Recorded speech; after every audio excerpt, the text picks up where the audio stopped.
All right, so I've gotten straight A pluses for 3.5 years now in my studies in engineering. And one of the best pieces of advice that I would offer to you if you were wanting to do the same would to be just to mitigate and to quit your bad habits. I feel like so much people are always searching for some sort of technique or trick or shortcut to help them do better in whatever it is they're working on, right? But realistically, it doesn't always come down to that. And often it doesn't. Like the backbone, the basis of doing well in anything isn't the thing itself. It's just having a good mindset going into it. And how do you build that good mindset? Well, it's from good habits, not from a productivity trick or technique or this Pomodoro technique or any of that, right? Those things, they can help and they can serve their purpose, but they're not like the basis that's going to help you in all things in the long run. Back in my first year of university, I actually did very well, but it was at the expense of not just my time, but also my mental and so many other things, because all I did was put in hours into studying, and any hours I wasn't putting into studying, I would put into some form of escapism, right? In this case, it was video games for me. And that makes sense, right? If exclusively I'm only studying, okay? And that's all I do. I don't have any other good habits in my life. Of course, I'm going to want to resort to escapism, whether that's social media for you or video games or TV or whatever it is, right? But some form of escapism, right? But the issue with that is that whatever you're escaping to, whether it's the social media or the video games or whatever it is, right? That actually will make you enjoy your studying less. That will make you enjoy whatever you're working on less. So if all you do is work on whatever you're working on, whatever goal project you have, and escape, then that escapism, that escaping, those bad habits, those will make you enjoy that work less. And now your work isn't enjoyable, and the escapism wasn't enjoyable to begin with, right? It was just escapism. It was like a temporary quick dopamine hit. Now that's not enjoyable either. And now you have two things in your life: the work, which isn't enjoyable, and the escapism, which can be immediately enjoyable, but in the long run isn't really enjoyable. And so that's a recipe for just like not enjoying your life, right? Because you're putting all your time into things that aren't bringing you enjoyment, aren't bringing you fulfillment. And so this is where that problem comes in for students. Maybe it wasn't as extreme as in my case, but they have bad habits in their life, okay? And because of these bad habits, they don't enjoy their actual work as much, and then they just don't enjoy school, and then they will do poor in school because they don't enjoy it, which is of course what's going to happen. If you don't enjoy something, you're not going to want to work as well towards it. You're not going to perform as well on it, right? Because so much of everything is mindset. You want to be going into things with that enjoyment. And so that's what I want to talk about in this video: how you can build that mindset that enjoys the studying, that doesn't need to escape to your bad habits, so that you can perform better in school, but also just enjoy your life more, perform better in the other aspects of your life too. These are some of the things that I learned over the course of my years in engineering that has enabled me to not just get those good grades that I mentioned at the beginning of the year, because those are nice, but that's only part of it. It's to get those grades, in significantly less time, with significantly more enjoyment, and with a significantly stronger mental too. So that's what we're going to cover in this video. So the first point I want to talk about is I want to go a little bit deeper into just how bad habits are killing your grades. Okay, so bad habits generally, they will always harm your goal or whatever you're working towards, right? So for example, if you're going to the gym, if you're trying to get in shape, right, then the bad habit that will harm that is either skipping, not exercising, or eating junk food, right? Now here's the thing: people will choose those bad habits anyways. And why do they choose those bad habits? Well, it's because it's comfortable to, right? You don't want to do things that bring discomfort to you, right? Eating clean can be, take some discomfort. It takes some effort, right? Compared to just grabbing the chocolate bar that's there, which is easy, fast, and immediately tastes good to you. That's comfortable compared to getting out the salmon, frying it in the pan, cleaning the pan after, making the rice, making the broccoli, eating clean, even though it doesn't taste quite as good immediately, right? So there's discomfort there in making the right choice, and there's comfort in doing the bad habit. Same thing with going to the gym, right? Going to the gym, you gotta put in effort, right? And that can be not as comfortable as just sitting at home on your couch, right? So that's why people choose to do the bad habits, even though we know they're bad for them. It's because the bad habits tend to be a lot more comfortable. They bring a lot more comfort to you. And as a human being, you're like wired to crave that comfort, that security, that safety. But the problem is that we know that security, that safety, that comfort isn't good for your goal, right? It's not good for getting in shape, which is the goal. And so the same thing applies to studying, right? Or whatever work you're trying to do. Every time you sit down to study, it takes some effort and there's some discomfort there. Maybe you want to procrastinate. Maybe you want to watch TV. Maybe you want to, scroll on social media like that. There is discomfort that exists there in the choice of doing the hard task, which is studying or doing the work, right? There is that discomfort. But here's the thing. In choosing to do the hard task, whether it's the gym or eating clean or doing the studying or the work or whatever it is, okay, there's always going to be that discomfort. That doesn't mean that it's bad, okay? And I want to point out, right? Because let's say you don't study. Let's say you don't do the work, okay? Will that not also create discomfort? You're going to be like thinking, oh, I should have done the work, this. You're going to have this mindset whether you're like upset at yourself kind of for not doing the work that you set out to do, right? Because you know that you're better. You know that you could have done that work. So there's discomfort there. B, think about the long run, right? Is it not, is there not some discomfort that would come from doing poorly on your test, of being stressed before your test, of being not prepared before your test, of not getting the work done in time and having to, pull all-nighters and stay up late doing all this extra stuff? Is there also not discomfort there, right? Think about that. If we go to the gym example, is there discomfort in eating clean and going to the gym? Yes, there is. Is there also not discomfort that comes from skipping the gym when you know you should have gone? Of course there is, right? Is there also not discomfort in being sick, unhealthy, deteriorating when you're older because you didn't look after your health when you're younger because you didn't eat clean? There's also discomfort there.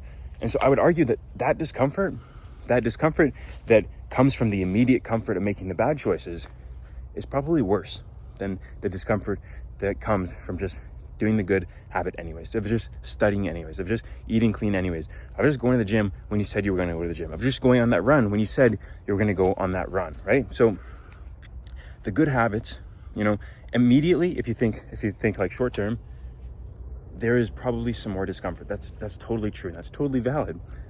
But in the long run, you're going to get more discomfort from choosing that bad habit anyways. So you might as well choose the one that has less discomfort, which is the good habit, and that also has the added benefit of it's actually going to get you closer towards your goals. It's going to get you towards, doing well on that test. It's going to get you towards getting in shape, of getting, better cardio, right? All of these results that you want come from the good actions, the good habits. They don't come from the bad habits. So by choosing the good habits, not only do you step towards those, but you also avoid that major discomfort that we talked about earlier, the long-term discomfort, right? And I'm going to take this one step further for why, these bad habits are, essentially killing you, right? It's not just that they're taking you further away from your goals. It's not just that you're choosing a worse discomfort in the long run. It's also that choosing bad habits tends to make your good habits not as enjoyable. And I've done a whole video, a whole explanation on it. You can check it out here. I'll link it. But essentially the long run is when you do bad habits, they tend to be more stimulating, more immediately stimulating, like I just talked about. And when they're more immediately stimulating, you're training your brain to want more immediately stimulating things. And so when you switch to a good habit, which aren't typically as immediately stimulating, like studying is not as immediately stimulating as scrolling. Eating clean isn't as immediately stimulating as eating like dirty bulking or whatever it is. Going to the gym isn't as immediately stimulating as staying home and maybe watching TV, or it probably is, but you get the idea. And so whenever you choose to do a bad habit, you are training your brain to want that more immediately stimulating activity. And when you're used to those more immediately stimulating activities, that instant gratification, your brain no longer wants to do the work to get the long-term gratification, the delayed gratification that actually will come from doing the harder activity, the good habit, right? When you scroll on social media too much, you won't really enjoy studying, right? Because social media is super, it's just like that. It's taking your attention super quickly. There's a lot of dopamine there and it's really quick hits, okay? Studying isn't. And the same thing would apply if you're eating like unhealthy, right? For example, if you always ate unhealthy food, donuts, chips, candy, all this stuff, it tastes really good in the moment, right? But when you eat all of that, then when you go to actually eat some good healthy food, that good healthy food, you won't enjoy it as much. It won't taste as good because you're used to the instant stimulation that comes from the unhealthy food, right? And so generally, whether it's social media and studying or unhealthy food and healthy food, when you choose that bad habit, it makes you want to do the good habit less. It makes you enjoy that good habit less. And so that's another reason for why it should just be so avoided, right? It's not just that it takes you further away from your goals. It's not just that you're choosing a worse discomfort. It's also that every time you choose the bad habit, it makes you enjoy the good habit less. The less you actually do these bad habits, the more you'll just actually enjoy the good habits. Like, I enjoy sitting down and doing some studying, like practice tests or whatever it is. Like, I enjoy that. I enjoy going to the gym. I enjoy going for a run. I enjoy cooking and eating a healthy meal. These are all things I enjoy because I've cut out the bad habits. But if I still had those bad habits in my life and tried to do all these good habits, right, I just wouldn't enjoy them, and I wouldn't be able to sustain them because of that like lack of enjoyment. So that's the first insight I want you to take, is that these bad habits, they're not only just harming you, they're harming your grades too. They're harming your pursuit on whatever you're trying to chase. And so with that, I want to go a little bit further into what I had just said about how choosing good habits makes good habits more fun, more enjoyable. Because when I talk to people at school now, a lot of people actually ask me like, okay, so what do you do for fun? They see me and they know that I have good grades, and they know that I have very good grades. And they ask me, okay, so, what do you do for fun? And my answer is just the good habits. Like going to the gym, that's fun for me. Going for a run, that's fun for me, especially with some friends, okay? When I sit down and do like a good study session, studying isn't always fun for me. Like, of course, there's always aspects of work that is not as enjoyable, but there are chunks of studying, there are chunks of that work that is fun for me. And so studying, gym, seeing friends, all of these things are the things that I do for fun. I don't need, video games or scrolling on social media or reels or whatever it is for fun, because I get my fun, I get my dopamine from the good habits. And I really want to emphasize that, right? Because if you're going to get the dopamine, the fun regardless, wouldn't you rather be from the things that are good for you? Isn't that just a better place to be in? Like, do you think cavemen got their fun from scrolling on like cave paintings or anything like this? Or, sitting in their cave and playing some games with rocks all day? No, their fun would have come from going out in the day, hunting the animal, coming back, cooking the animal. Like this, it was just the good habits, the things that was keeping them alive, that was keeping them healthy. That was the fun, that was the enjoyment, right? And so why does that change with you? Why are you the exception where you need social media or scrolling or video games in order to have fun? Of course, there's a time and a place for these things. If you're playing video games socially, that's totally okay. But if you need to watch TV for an hour before you go to bed every night to have fun, or if you need to, play video games for an hour every night before you sleep to have fun, is that really something that you want to need, right? And is it really something that you do need, right? Ask yourself that.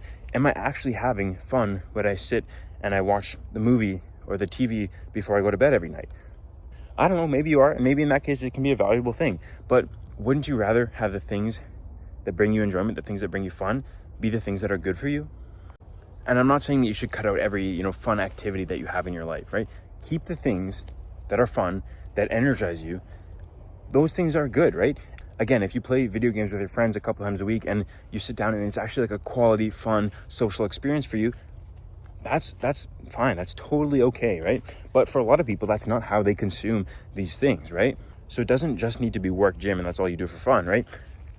Just pick things that energize you. Pick things that, don't leave you drained. Because social media, for example, in which situation, after 30 minutes of scrolling social media, do you feel good about how you spent your time? Do you feel energized to get back to work? Almost never, right? But let's say you go for a walk, or let's say you go for a run, or, do something fun that energizes you, that you feel good about.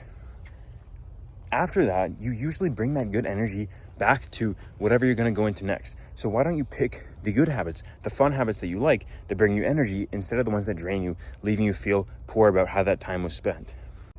These things will help you enjoy the work you do and not like hate it, right? That's why I'm out here walking in the forest, right? Because it's nice. This is a thing that's maybe not immediately productive, right? But it's something that, because I'm not, always doing the overstimulated activities, I can come out here, I can enjoy this walk, and I come back to my work, whatever I'm doing after this, feeling energized, ready to go and hit my workout next, or whatever it is, right? The good habits tend to leave you feeling good. The bad habits tend to leave you feeling bad after. So just live like a human, okay? Because these are the things that will bring you enjoyment in the long run. And these are the things that are going to help you do better in whatever you're working on. They're going to help you, do better in your studies, because you're going to enjoy it more, because you're not overstimulating your brain with all of these bad habits. And that's really what I want to emphasize here, because of course there's also the time aspect of it. Like, playing video games takes time, watching movies takes time, social media takes time. All this takes time that could be spent on your work, but you know that already. And that doesn't provide you necessarily of much of a motivation to want to skip those bad habits, right? Because you're like, okay, well, work also takes time and I don't want to do the work. At least the social media gives me some level of satisfaction, some level of, enjoyment, right? But that's why I don't want to emphasize the time aspect of it, because it doesn't do anything for you. I want you to understand that by choosing the bad habits, they're like negatively impacting your desire to want to do any of the good habits and to actually enjoy the good habits, which is something that we can all agree that you would prefer, right? So if that is the goal, if we need to, cut out these bad habits so that we enjoy our studying more, enjoy our work more, then how do we actually do it, right? Because it's easier said than done, just quitting bad habits. You can't just say, okay, we'll just quit, right? I think the easiest way to actually, quit these bad habits isn't to quit them, right? It's not to think, I'm gonna, go 1 week without social media. I'm gonna do all this. This can all work, temporarily, right? Exam time comes and you delete social media for a period of time, whatever it is. But if you want this stuff to work in the long run, you need to be thinking in the long run. And so all of that is, if you delete social media, it's kind of a band-aid solution. You're going to find something else to scroll on at some point, to use your time on, to escape to. So we really want to be going back to the root cause. And so realistically, bad habits come from a bad mental. And so if we want to, fix that bad mental, we just need to implement good habits. So instead of trying to quit eating unhealthy, that's something that, you can have that mindset of, but a much better way to go about it is to just maybe learn how to cook a few clean meals, okay? That's fun. That can be a little activity, a little hobby that you do for the next little while, is learn how to cook this, nice chicken, rice, and whatever it is meal, or you get the idea, right? Because by doing this, you get to build the good habit of eating clean. And so now you're reducing the friction of picking that good habit. You're reducing the difficulty, the discomfort that comes from choosing that habit, because it's like, okay, now this is kind of fun. I actually kind of enjoy, going in and cooking and making this healthy meal, and it tastes good after because I put, this effort into actually making it. And so by just slowly implementing good habits, the bad habits will just tend to slowly, gradually, not disappear, but dissipate. They'll be less and less affecting you, right? And I think this works a lot better because if you think about the example, like let's say you're trying to quit social media or something, okay? But you stay at home all day and you don't do anything. Well, you have nothing to do. You're putting yourself in such a poor situation. Like of course you're going to want to go to social media. Of course you're going to want to do this because you're in a situation where you have no social interaction, where you realistically have nothing to do. And so of course you're going to go to the nearest coping mechanism, the nearest escapism, which is just going to be picking up your phone and going on social media. And if you're always in that mindset of I'm trying to quit social media, then you're kind of being counterproductive because it's always going to be on your mind. And it's just not an effective way to do it. The easier way to go about it is to just be like, okay, I'm not a guy who uses social media that much. What would the guy who doesn't use social media that much do? Well, he would probably be out with some friends instead, right? Or he would probably be going to hit this workout instead. He would probably be going to be, exploring maybe on a walk or something instead, right? And so think about what the person is, the guy you want to become is, right? And do those actions that he would do. And this puts you in a much better mindset than, being the guy who's just trying to quit the bad habit, right? And so I'm not going to go too much more into, which habits you can build, but surely, like, of course, some. Go to the gym, go outside, meditation, journaling, getting air, whatever it is. Like, all these things that you see online, they're all good habits, and they're all things that you should, consider working into your schedule. Pick one and work on it and develop it, right? And again, don't be, the guy who's trying to quit the bad habit. Be the guy who just, does the good habits, right? You're going to find a lot more success, and you're also going to enjoy that process a lot more because you're not going to be down on yourself, when you slip up or something, right? Because it happens to everybody. Instead, you just got to go about your day and be like, yeah, okay, it happened. Move on, right? Because that's what the guy who that habit isn't a problem for would do, right? If he went on social media for 15 minutes, he would just be like, okay, maybe turn it off, block the app for a little while or whatever it is, right? He just shrugs his shoulders and moves on, right? So that's the mindset I would have when I'm trying to build, good habits in order to reduce the bad habits. And again, why are we trying to mitigate these bad habits? Well, it's so that you can enjoy your process more, enjoy the good habits more. And those good habits, what do they include? Studying, gym, whatever that work is that you're working on. But regardless, I hope you can see and I hope you can understand how it's really the bad habits that are taking you away from doing well in your studies, of doing well in, your exams, whatever it is, okay? And if you want to improve, you just got to be cutting out this instant gratification, this instant dopamine, because it's just harming you in the long run, right? So that's it. I hope you can use this video. I hope this helps you to remove some of those bad habits so you can start enjoying the good habits more, because why wouldn't you want to enjoy the good habits?